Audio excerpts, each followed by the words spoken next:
Monsieur Chomba. Bac C avec mention. Bien sûr, il faut préciser. La précision en vaut la peine. Quand tu as dit à ce commentaire, Ok. les Chomba, house build en plus mini job, 520 € est impossible. Est impossible. Les Atsubi, donc ceux qui font la formation, travaillent le week-end quand ils sont en pratique. Ok. Le house build, c'est la formation, pour ceux qui ne comprennent pas l'allemand, c'est la formation. Il dit dans son commentaire, faire la formation et faire un mini-job à côté, c'est impossible.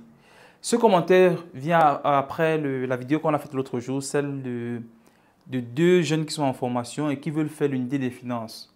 Si vous n'avez pas encore vu cette vidéo, je vous la recommande fortement, qui est sur notre page. Et en dessous de cette vidéo, il précise que la formation et un mini-job à côté, c'est impossible. Ok, champion, je te crois sur ces paroles. On essaie un peu de voir ensemble. Ok. Bac C. Avec mention. J'ai besoin de toi ici. Bon, on essaie de voir ensemble les champions. Ok.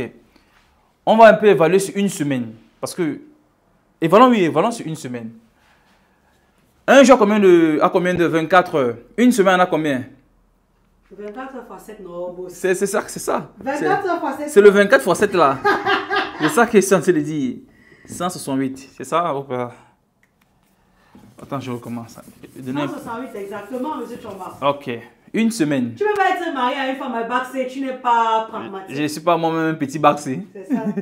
Semaine, 168 heures. C'est ça, non? Exactement. Exact. La formation te prend combien d'heures la semaine? C'est 40 heures, n'est-ce pas? 40 heures. Ouais, 40 heures. Comme tout boulot, comme toute personne. 40 heures. Donc, si 168, tu as donné 40 heures pour la formation. On est d'accord?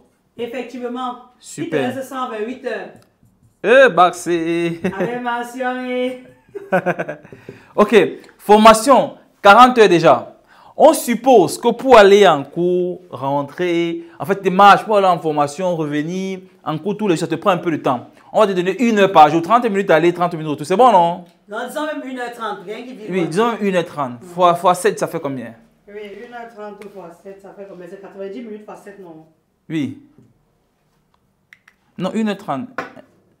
Bac C. Oh, bah, si tu veux ça en heure ou bien tu veux en Bac C. Transport. Transport. 1,5 fois 7. 1,5 fois 7, bac C. Bac C, vas-y. 1,5. Moi, je n'aime pas quand tu m'as... C'est quoi, 10 heures, c'est combien? C'est 10 heures et demie, mais je n'aime pas ça. Il faut savoir comment poser des questions. Tu vas me dire, moi, tu m'as dit... Je t'ai demandé en heure. Pourquoi tu me donnes la minute? Il n'y a pas de problème, Ok. Plus sérieusement, les amis, on est formation 40 heures déjà. Le transport, 10 heures. C'est encore bon. On suppose, tu es un étudiant brave. Chaque jour, quand tu rentres, tu vas étudier. Tu donnes du temps à tes études. Après ta formation en journée, tu rentres le soir, tu donnes du temps à tes études. Supposons, et j'ai même la faiblesse de penser que tu donnes jusqu'à 3 heures par jour. Donc, chaque soir, quand tu rentres, tu as 3 heures où tu te concentres, tu dis je révise pendant 3 heures de temps. En une semaine, ça fait combien? 21 heures. 21 heures, ça marche. Je vais mettre quoi ici? Études. Études, tout à fait. Ça marche. Études, 21 heures. Supposons encore que tu as bien du temps pour donner à ta famille, pour appeler tes proches, pour donner à tes amis.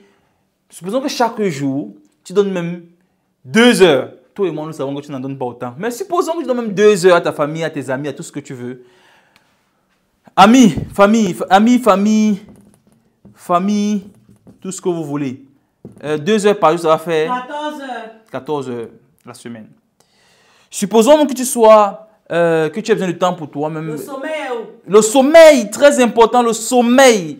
Qu'est-ce que j'ai oublié? Supposons que tu es même un gros dormeur. On est d'accord? Et tu dors combien d'heures par jour? Supposons que tu dors même 8 heures. Oui. 8 heures par jour. Dans les 8 heures là, ça te fait combien? 56 heures. 56 heures. 56 heures. Tu dors 8 heures par jour. Une semaine, tu as 56 heures. Supposons encore que... quoi d'autre? Tu voulais parler de quoi encore? Je voulais parler du temps pour toi-même, pour t'amuser et un temps peut-être pour ta vie spirituelle. Si tu es un chrétien, c'est ce que j'espère. Supposons que tu donnes même encore 1 heure pour toi par jour. Ça te fait 7 heures la semaine. Ok, Voilà à peu près ce que tu fais de ton temps. Ça fait combien d'heures? 148 heures et demie. Ça fait 148 heures et demie. Ça, c'est quelqu'un qui ne se plaint pas. Hein. Ça, c'est quelqu'un qui ne se plaint pas. Et demi. Et demi. Il ne se plaint pas. Il a son temps. Jusque-là, la différence, c'est combien? 20 heures. 20 heures. Approximativement 19 heures et demie, donc. Oui, disons, tu as encore 20 heures disponibles. Après avoir fait tout ceci, formation, 40 heures, le transport, on est d'accord que c'est un peu plus. Si tu es en formation, forcément, tu ne seras pas très loin de ton école. Études, on est d'accord, toi et moi, nous savons hein, que tu ne prends pas 3 heures de temps par jour pour étudier. Mais on suppose que tu prends 3 heures de temps. Famille, amis, 14 heures. Tout ce que tu veux, tu es à 148 heures et demie. Tu as encore 20 heures de disponible. Et dans les 20 heures de disponible, tu sais combien de temps tu as besoin pour avoir ton mini-job à côté? Un seul jour par semaine. Un seul jour de travail. Et un jour de travail, à peu près, c'est 8 heures de temps. 8 heures de temps. Tu as besoin juste de 8 heures. Donc, tu as encore 12 heures que tu fais de loisirs, ce que tu veux. Donc, tu comprends avec moi que très souvent, on ne fait pas des choses parce que, de prime abord, on a fermé son esprit. On s'est dit, parce que tu as mis dans ton commentaire, ce que je retiens de ton commentaire, c'est que c'est impossible. Ce n'est pas impossible. Il faut juste que tu te rendes compte que tu as juste choisi d'être un peu, excuse-moi, d'être un peu paresseux. C'est de ça qu'il est question. Mais laisse-moi te dire, dans quelques années, quand tu auras beaucoup plus de responsabilités, tu auras une famille, une femme, des enfants, et quand tu auras besoin de beaucoup plus de temps pour beaucoup d'autres choses, parce que tu n'auras plus de temps seulement pour toi, tu auras besoin de temps pour ta femme, tu auras besoin de temps pour tes enfants, tu auras besoin de temps pour tellement de choses, et tu n'auras plus ce temps pour aller arrondir ou bien amasser encore un peu plus d'argent. Tu vas te rappeler, tu vas regarder ta vie d'aujourd'hui, et tu sais ce que ta vie d'aujourd'hui va te dire?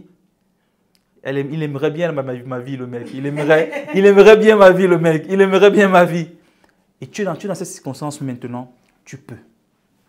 Fais-toi juste un peu violent. Tu ne te fais pas trop violent. C'est un jour de travail par semaine et tu es capable de te mettre une épargne conséquente après. Ça rejoint également ceux qui disaient en commentaire que c'est beaucoup. Souvenez-vous, dans la vidéo de l'autre jour, j'ai estimé à 1 000 € les gains de la formation. Toi et moi, nous savons que tu ne touches pas 1 000 € par mois. Nous savons que tu touches un peu plus. Donc, ça veut dire que si avec 1 000 € et 500 que je mets de la formation, je peux, pour le couple, pour les enfants, je peux réussir à épargner 40 000. Qu'en est-il si on mettait les vrais chiffres? Pour certains, c'est 1 200. Pour d'autres, c'est 1 300. Et si on mettait les vrais chiffres, ça veut dire que c'est possible. Ce que nous vous disons là, vous allez vous rendre compte plus tard. Vous savez, quand on a l'argent, on n'est pas comme celui qui n'en a pas. Celui qui a l'argent a beaucoup plus de choix. Si tu finis ta formation avec ce genre d'argent dans ton compte, laisse-moi te dire, ce n'est même pas tout contrat que tu signes. Pourquoi? Parce que tu as le choix. Tu n'as pas peur de dire non à un contrat sous prétexte que le mois d'après, tu ne mangeras pas. Mais tu vas choisir le meilleur contrat. Et si tu choisis le meilleur contrat, ça veut dire que derrière, tu auras les meilleurs avantages de travail. Tu seras capable d'épargner encore plus. Et si tu es intéressé par peu importe l'activité que tu veux faire en plus de ton travail, parce que tu as une épargne conséquente, tu peux bien sûr te le permettre. Tu peux te permettre d'investir dans l'immobilier si tu veux. Tu peux investir dans tellement de choses. Et c'est comme ça que ton patrimoine financier commence à grandir et avec celui de ta famille. Et pour être marié depuis beaucoup d'années aujourd'hui, je peux te dire que l'un des gros problèmes du mariage, c'est le manque d'argent ou le manque de vision financière. Si tu réussis à te discipliner ainsi au départ, ou vous tous les deux au départ, vous irez beaucoup plus loin. Ce que vous suivez ici sont des choses qu'on aurait aimé savoir longtemps à l'avance, que beaucoup de personnes auraient aimé savoir. Donc, estime-toi heureux de pouvoir les retenir. Et je profite encore pour vous le dire. On l'a dit récemment et bientôt ça arrive, nous sommes en train de travailler dessus. Vous savez, ce n'est pas aussi évident de continuer d'épargner de cette façon-là ou bien de continuer de rester dans un cadre qui nous permet de grandir. Avoir autour de soi un cercle vertueux où tous ceux qui nous entourent sont des personnes qui visent également le sommet, qui veulent aussi une indépendance financière stable. Ce n'est pas toujours évident. Là, tu as certaines personnes qui nous tirent vers le bas. Nous sommes en train de mettre sur pied un groupe. Un groupe. Et bientôt, on va vous parler de ça. Nous sommes encore en train de travailler en retrait. Quand ça sera prêt, on va vous en parler. Un groupe dans lequel vous et nous serons dans ce groupe et nous allons parler de beaucoup plus de détails avec les chiffres, nos efforts, ce que nous, Barcé, avec mention et moi faisons. Et ce que les autres également qui partageront ce groupe faisons au quotidien pour pouvoir dynamiser les finances. Être plus heureux financièrement dans notre groupe, mais aussi pour avoir une croissance financière véritable. Si tu as suivi la vidéo jusqu'ici, ça veut dire qu'elle t'intéresse. Bon, on va faire un truc. Si tu es encore là, jusqu'à présent, parce que c'est là, c'est ce qu'il faut qu'on se dise. Si tu es encore là, ça veut dire que la vidéo t'a intéressé. Et si elle t'a intéressé, première des choses, un like, ça ne te coûte absolument rien. C'est gratuit. Jusque là-bas, c'est... Avec mention. C'est gratuit, n'est-ce pas? C'est gratuit, ça ne coûte rien. Deuxième des choses, tu partages, mon ami. Tu en partages à quelqu'un d'autre. C'est encore gratuit. C'est gratuit, n'est-ce pas? Tu likes et tu partages. Et bien sûr, avant d'oublier, Le nerf de la guerre. le nerf de la guerre, tu t'abonnes. Parce qu'on a un ensemble de gens là, je ne sais pas, quand on regarde l'algorithme, il dit, bah, tu expliques ça comment? Vraiment, c'est... Même si je fais j'applique le théorème de Pythagore, Oui, c'est un peu compliqué. ça donne pas. Ça donne pas. Comment tu peux regarder les vidéos chaque jour et tu ne t'abonnes pas? Bon, j'espère qu'après celle-ci, tu vas t'abonner. Merci d'avoir suivi la vidéo jusqu'ici. Et n'oublie pas que Baxé avec mention et moi, te saluons. Ciao, Toujours ciao. derrière la caméra, abonne-toi. Ciao, ciao.